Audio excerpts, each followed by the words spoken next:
सांग मैंने आज मुझे बढ़िया गुपचुप ता सहित गुपचुपर आलू आ गुपचुपर पानी बनई देखी बहुत टेस्टी बन थे जदि खाइबे आप खाई रही। तो देखु केते बढ़िया है गुपचुप आप देखिपे शुणी पारे आपण गुपचुप भी बढ़ बहुत ही बढ़िया बन जदि आपण मैंने वीडियो को लास्ट पर्यंत पूरा पूरी देखिए आ स्टेप आप गुपचुप बनइबे तो आपण गुपचुप भी बहुत ही बढ़िया बन। Hi friends, welcome back to my channel. Friends, खरा हो वर्षा हो शीत हो कौ बा सीजन हो गुपचुप सबू सीजन आमको खाइबा को बहुत ही भल लगी था। प्राय समस्ते गुपचुप खाइबा को बहुत ही भल पाई था। बाहर जदि से गुपचुप देखते बहुत लोग एपरी अच्छा जदि गुपचुप से देखिले मोटे निजक कंट्रोल कर पारती नहीं से बाहर निहाती गुपचुप खाती। आपर बहुत लोग भी अच्छा जो मैंने बाहर खाइबा को पसंद करती नहीं, को घृणा लगी था, कोतरा लगी था, अपरिष्कार से खाइबा को पसंद करती नहीं किंतु निजे भी बन खाई पारती नहीं जहाँ फल से केवल देखी देखी ही रही जाती। किंतु फ्रेंड्स एपरी बहुत कमेंट मत आसूँ कि गुपचुप परफेक्ट बनूनी, गुपचुप आपंकर फुलुची पुणी नरमी जाऊँगी, गुपचुप भल से मुसमुस होनी। तो आज ये वीडियो को देखी जदि आपड़ यहीपरी गुपचुप बनइबे जेपरी मुझे देखी तो मोर ग्यारंटी फ्रेंड्स सांग मैंने आपण गुपचुप भी बहुत ही बढ़िया फुल। आपड़ जिते बड़े इच्छा करेंगे निजे निजे गुपचुप बन खाई पारे, कहार हेल्प भी दरकार नहीं, आप निजे निजे ही यह मैनेज करेंगे। मु तो कहबी गुपचुप बनइबा अति सहज। थरे जदि आपड़ या थे परफेक्टली बनई नेले तो सब बेले आप बनई पारे, सांगे सांगे जिते बड़े आप इच्छा करेंगे बनइबे बहुत इजी यहाँ बनइबा। फ्रेंड्स आपण मैंने भावुं कि गुपचुप बनइबा बहुत कष्ट किंतु मु आपण मैंने कहबी आप जिते रोषे शिखी जहाँ जिते बनाऊँ सबुठ जदि कौटा इजी थाए सेटा होची गुपचुप आ जहाँ आम समस्त फेवरेट जहाँ को खाइबा को समस्ते बहुत ही पसंद करते। आ बनइले आपन को बहुत ही अल्प टंका लगे। आप बाहर मार्केट जो एते टंका दे खाऊँ एते मोटे भी लगभग गोटे मुठा अटा बा गोटे मुठा सुजी आपड़ एते गुपचुप बनइबे जे आपण परिवार समस्ते खाई पारिबे। तो सांग माने आउ डेरी करिबानी चलतु देखि नबा ए गुपचुप रेसिपी की पूरा परफेक्ट गुपचुप बनिबो बढ़िया बनिबो।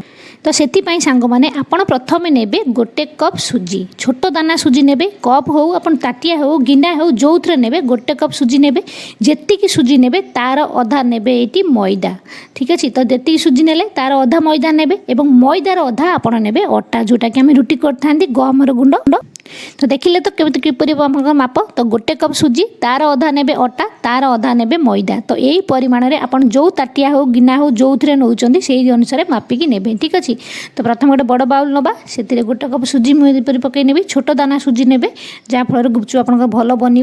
तो सुजी पकई सारापर आम ये पकईदेवा देखो मैदा तार अधा सुजीर अधा आम ने मैदा और मैदार अधा आपड़ ने अटा, ठीक अच्छे।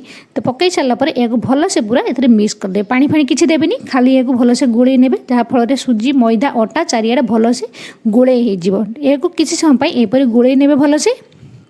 फ्रेंड्स आप कौन भूल करते कि आप गुपचुप फुलेनी मुझे कहबी देखिए गुपचुप आप कौन एपरी करते जहाँफल फुलेनी। तो देखो ये बढ़िया से मिक्स हो गला। तो ये आम ये पानी नवा, आप चाहिए तो हल्का उषुम पानी नहीं पारे बा नॉर्मल पानी भी आप नहीं पारे। तो अल्प अल्प पानी दे यह भल से चकुटे। तो यह चकुटी आम गोटे गुला बनइबा गोला करवा। तो से चकुला बेले आप एपरी पानी देवे देखिए जपरी आप रुटी करी तो ताठू जस्ट टिके आउ पानिया करेंगे सेहीपरी चकुटे। चकुटी गोटे गोल गुला बनइबे। तो चकुट जितपुरी आम टे पानिया करके दलिबा ताफल आम जो सुजी नहीं पानी सक कर आम जो गुड़ा बनई बहुत ही हार्ड हो। जदि आप बेसी हार्ड करदे तो पानी आम सुजी बहुत टाणी फल आम गुड़ा बहुत ही टाण हो। तो आप जपरी रुटी दली था जस्ट टिके नरम नरम रखिए। तो देखो यहीपरी नरम देखो हाथ भी मोर लगी जाऊँगी।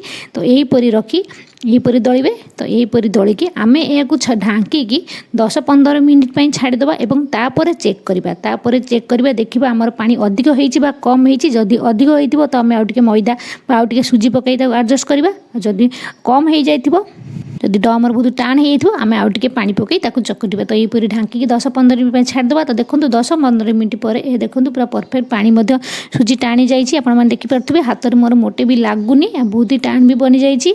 तो यहीपरी देखिए जदि आप देखिए बहुत पानिया हो जाए आउ टे आप मैदा बा सुजी पकई यह एडजस्ट करेंगे। जदि हार्ड हो आउ टे पानी पकई यह चकुटे। तो आम फास्ट भल से चकुटना खाली गोड़े रखी। तो ये आम यह आउ टे भल से पूरा चकुट नवा भल से यह सॉफ्ट करी पूरा भल से चकुट नवा। तो यहीपरी यह आप 5 ରୁ 10 मिनिट पूरा भल से चकुट नेबा। तो जेपरी आम रुटी गुड़ा चकटा बनई था ताठू टिके हार्ड करेंगे। तो यहीपरी चकटी भलसे पूरा नरम करदे जहाँफल आमर गुपचुप बहुत भल फुल। तो देखो या मुझे चकुड़ देली। आउ गोटे कथा मन रखु फ्रेंड्स, आप जो गुपचुप अटा चकुड़ से केबे भी खाइबा सोडा लुण तेल किसी भी देवेनि। जदि देवे तो आपण गुपचुप मोटे भी भल बनबनी, जदि भी फुल तापर नरम हो मोटे भी मुसमुस बनबनी। आम या ढांकी गोटे घंटा पूरा छाड़ीदे। तो यही समय भितर आम गुपचुप आलू चकटा बनइबा। आलू चकटा ये मुझे 3टी सीझा आलू और किसी मुझे सीझा मटर व्हाइट मटर और गोटे बड़ साइज्र पियाज छोट छोट कर काटी नहीं, धनिया पत्र 2टी कंचा लंका, ये भजा लंका गुंड मुझे शुखिला भजा लंका गुंड अल्प और नहीं जीरा गुंड अल्प धला लुण आउ कि कला लुण। तो ये सब जिनस को पकई आम आलूटा भलसे चकटी नवा। तो आलूर प्रथम आम चोपा छड़े नवा। तो आलूर आम चोपा छड़े आपको जी आलू बनइबार अच्छे तो बनातु। देखो ये मुझे सब चोपा छड़े नहीं, मटर को भी ये पकई नवा। जदि फ्रेंड्स आप चाहिए तो मटर को स्किप करेंगे। जीरा गुंड लुण कला बीट लुण सब पकईदे, पियाज भजा लंका गुंड देखो। जदि फ्रेंड्स आप भजा लंका गुंड ना तो किसी कथा ना, और कंचा लंका पकई आम या भलसे चकटी नवा। आप चाहिए तो ये चाट मसला भी ये पकई पारे ना, तो आप स्किप भी करेंगे। देखो या भलसे चकटी ने। तो देखो फ्रेंड्स आमर ये आलू चकटा ये बनी रेडी होती। तो आम या गोटे बाउल काढ़ी नवा। देखो ये आलू चकटा आमर बनी रेडी होगला। तो बहुत ही सहजरे बनला ना फ्रेंड्स। तो चलतु एबे आम पानी बनइबा गुपचुप। तो ये मुझे किसी पुदीना पत्र किसी धनिया पत्र 3टी नहीं कंचा लंका, आप अधिक राग चाहते कंचा लंका भी नहीं अधिक बढ़ी पारे। फ्रेंड्स पुदीना पत्र आप स्किप करेंगे। पुदीना पत्र द्वारा आप गुपचुपर पानी बहुत ही टेस्ट बन। ता सहित पुदीना पत्र पानी पीले आपण पेट भी खराब हेबनी। जो गुपचुप खाइले आप पेट खराब होबार संभावना थी ता मोटे भी खराब हेबनी। आप पुदीना पत्र निहाती यूज करंतु, यह देहपाई भी भल पेट भी बहुत भल आपण गुपचुर पानी टेस्ट को बहुत ही बढ़ाई दे थाए। तो आम एबे नहीं नेबा गोटे ब्लेंडर और ए सब पत्र को पकई नवा। तो पुदीना पत्र धनिया पत्र और ये मुझे नहीं कंचा लंका को भांगिकी ये पकई ने। एवं एथिरे आमे नेबा खटा पाई ये मुझे नहीं तेंतुली। देखो तेंतुली की मुझे किसी तेंतुली की भिजाई रखी किसी समय पूर्व पानी रे। जदि फ्रेंड्स आपन नहीं आप खाली लेंबू रस भी व्यवहार करेंगे। और जदि आप तेंतुली इमली अच्छी तो आप भिजाई तो ये मुझे पकई ने ग्राइंडिंग करदेवी। तो इमली दबा द्वारा आम टेस्ट पानी बहुत ही बढ़िया आसता है। तो अल्प टिके पानी दे यह आम गोटे भलसे पूरा ग्राइंडिंग करके ग्राइंडिंग करनवा। तो ढाकण दे चलते देखो ये मुझे भलसे यार ग्राइंडिंग करनी। तो ये आम या गोटे बाउल काढ़वा। आपड़ चाहिए तो छाणी पारे कि छाणा मोटी भी दरकार ना। ये पत्र जो ये पड़ी जो खंड खंड पाटे बहुत ही बढ़िया टेस्ट लगी था। जदि आपको पसंद नुह आप छाणी पारे। देखो यहीपर आदि आप जी पानी मिसाइक चाहते मिसेबे। तो मुझे बेसी पानी मिसाऊनी। तो आप जी पानी मिसाइक चाहते से पानी मिसाई पारे। आ यार टेस्ट को आपड़ चाखिक सब जिन आम ए आड करवा। तो खटा देखिए आपंकर जी दरकार, जो अधिक खटा दरकार तो अधिक करेंगे, जो कम दरकार तो कम करेंगे। और जब तेंतुल ना आप खाली लेंबू रस या बनई पारे। तो ये देखो मुझे नहीं बीट लुण कला लुण तो अध चामच ये पकई ना। अल्प टिके ने धला लुण देखो। और ये मुझे भजा लंका गुंड अध चामच। जब आप अधिक राग खाऊँ तो आप यार क्वांटिटी बढ़ाइबे। और ये आम नेबा अध चामच भजा जीरा गुंड। तो जीरा गुंड दबा द्वारा यार टेस्टा बहुत ही बढ़िया आसता है। एवं ये मुझे गोटे चामच नहीं चाट मसला एवं गोटे चामच ये मुझे जलजीरा पाउडर। फ्रेंड जदि आपको ये दुईट जिन मिलूँ आप नियंतु। जदि आप चाट मसला ना आप खाली जलजीरा भी बनई पारे। और जदि भी जलजीरा ना जो चाट मसला अच्छी तो से बनई पारे। और जब दुईटा जिनस अच्छी आप दुईटा जिनस पकईने तो यार टेस्ट बहुत ही बढ़िया आसता है। तो ये सब जिन देखो मुझे भलसे गोल नेली। तो आमर ये पानी भी एबे बनी रेडी होइछा। तो देखो यहीपर आउ टिके धनिया पत्र काटिकी पकईदेवे जहाँफल सुंदर देखा। आउ जदि आप चाहिए तो लेंबू रस ए पकई पारे जार फल टेस्ट भी आउती बढ़िया आसो। लेंबू रस पकईबे। तो इमली आउ लेंबू रस दुईटी जाक टेस्ट मिसिले बहुत ही बढ़िया लगी था। तो ये आम लेंबू फाड़े लेंबू रस को मुझे चिपुड़ देजी या भलसे गोलाई नवा। तो या आम ए साइड करदे। तो पानी आम आलू चकड़ा रेडी होगा। एबे आम गुपचुप बनइबा। तो गोटे घंटा हो जाए। तो देखो ये मोर गोटे सफ्ट हो जाए। तो आउ टे भलसे चकटी ने। तो गुड़ा को भलसे यहीपर चकटी नवा। और छोट छोट गुड़ा सब करने जी आप रुटी गुड़ा करी तो सही साइज्र आप छोट छोट करके सब गुड़ा बनई नियंतु। तो गोटे गोटे बनईकी आम बेलिबा एबे। तो ये बड़का गुड़ा को ढांकी दबा और ये आम बेलिबा।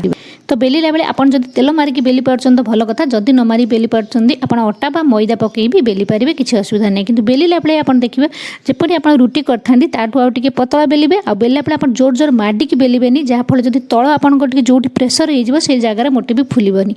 तो से अनुसार आप धीरे धीरे हल्का हल्का करके बेलिबे। आईपरी देखो कैप ने देखो पतला कर पूरा बेली नहीं, आईपरी कैप्रे यह माडी माडी यहपरी गोल गोल कर काटी ने। तो एकाथर जपरी कटो से अनुसार आप चापिकी पूरा गोल करके बुलेबे।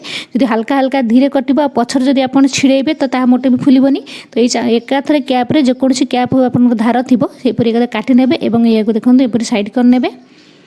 तो ये आम छाणा। तो मुझे गैस कढ़ाई तेल गरम कर तेल ये मोर भलसे गरम हो जाए कि पूरा धुआं बाहर नहीं। तो मीडियम आंचर या भलसे गरम कर तो मीडियम ही थी आप गोटे गोटे पकई यहपरी चापिकी ये सब को तो गोटे चापिबे और फुलेबे उल्टे देवे आउ गोटे पकईबे यहपरी करेंगे। गैस फ्लेम को मीडियम रखिए। मीडियम फ्लेम रे आपन ये सब गोटे गोटे पकई यहपरी सब उल्टेकी आपको फुलेबे। और जितेबाला यह फुलीज आप गैस फ्लेम को स्लो करेंगे। ठीक अच्छे। तो देखो गोटे पकईबे भलसे धीरे धीरे चापिबे। आगे फास्ट पकईबे टिके समय जीव किसी सेकेंड तापर चापिबे। जब पक पक चापिबे ता भी फुलबनी। टिके पकईदेवे टिके किसी सेकेंड छाड़देवे और उल्टे छाड़देवे पुणी आउ गोटे पकईबे यहपरी करी आपन सब फुलेदेवे। तापर गैस फ्लेम को स्लो करेंगे। स्लो फ्लेम रे आपको पूरा लाल है पर्यंत भलसे छाणीबे। जदि आप लाल न करेंगे धला धला थी खोलीदेवे संगे संगे तो आप देखिए फुली जाइए नरम हो। तो देखो तो स्लो फ्लेम रे छाणीबे, बेसी हाई फ्लेम करेंगे ना तो पोड़ीज ऊपर आप देखिए लाल लाल हो देखला ता भर नरम हो। तो आप जिते बड़े आप पकईबे तो मीडियम फ्लेम रे पकईबे गोटे गोटे कर। जब स्लो फ्लेम रे पकईबे ता मोटे फुलबनी। तो मीडियम फ्लेम रे आप पकईकी गोटे गोटे फुलेबे तापर स्लो करके छाणीबे। जदि आप एका एका छाणुचंती तो देखो या काढ़ी नेली और गैस को स्लो करदेवी। से स्लो फ्लेम रे मोर तेल साइड रे बसी से स्लो से आस्ते आस्ते गरम हे और साइड रे ये बेलुची और यहपरी आउ गोटे गुड़ा आनिबे अटा पकई बेलिबे। जी समय भितर मुझे बेलिकी नेबी से समय मोर तेल जी तातिया कथा पूरा परफेक्ट ताति जाइथिबो। और जदि आपको किए हेल्प करुच्ची तो आप गैस को स्लो करने दरकार नहीं। मीडियम आंचर पकईकी छाणीबे और कमेकी या धीरे धीरे कर छाणी नेबे। आ जहाँ भी आपंकर गुपचुप साइड रू बाहर की बड़ी जाऊँगी ताकू आप लास्ट एकाठी करी पुणी तादर गुड़ा चकुटी एकाठी करी ताकू छाणी नेबे। तो बेलिला बेले ध्यान दे बेलिबे। जोर जोर चापिकी माटिकी तल लगेगी बेलिबेनी। आ छाणला बेले गोटे गोटे मीडियम आंचर पकईकी ए सबको फुलेकी उल्टे नेबे और जो ता फुलीज सब जाक आपंकर तापर ताकू स्लो करी स्लो फ्लेम रे आपन या पूरा लाल है पर्यंत भलसे छाणी नेबे। जहाँफल आपन गुपचुप बहुत ही मुसमुस हेबो। आउ या आप स्टोर करके मास मास रखिकी तापर भी जितेबाला इच्छा सेतेबेले खाई पारिबे। तो देखंतु एते बढ़िया बनि जाइछि। आपन जदि के हेल्प करूछि तो आपन झटापट भी एहाकु छाणी पारिबे। तो देखंतु फ्रेंड्स हमर एडी गुपचुप बहुत सहज बनी रेडी हे गेला। बहुत इजी हबो एहाकु बनेबाकू। आपन भी थरे एपरि बनेबाकू चेष्टा करंतु फ्रेंड्स। सांग माने मु कहूछि आपन निहाती बनै पारिबे। प्रथमे हां आपन ट्राई करिवे नई पारे किंतु परे एहा आपनकर परफेक्ट बनिबो। तो एपरि आपन एहाकु आलू एवं पानी भर्ती करी खाई पारिबे बा आपन चाहिबे जण जण भी एहा पर दही आ किछि भुजिया पकई मध्ये खाइबाकू पसंद करथांती। तो आपन जेपरि इच्छा आपन निजे पसंद रे सजातु आउ खातु से मोर किसी कहबार ना किंतु आपण घरे निहाती गुपचुप बनातु यह मुझे कहवाक चाहूँगी। आ समस्त गुपचुप प्रिय मुझे जानी आपन बनैबाक ही मुझे बाध्य करुच्ची। तो रिक्वेस्ट मोर आपण मैंने भी घरे बनातु आपंकर बनला कि नहीं मत निहाती कमेंट कर जनइबे। जदि किसी असुविधा है मुझे निहाती हेल्प करी। तो मोर प्रिय भौणी मैंने आपण मैंने भी थरे निहाती एपरि गुपचुप बनातु। आ जदि आपको बनइबार किसी भी असुविधा है आपन गुपचुप फुलिलानी नरम हो जाऊँगी तो जहाँ भी असुविधा होती कमेंट कर जनातु मुझे उत्तर निहाती देवी।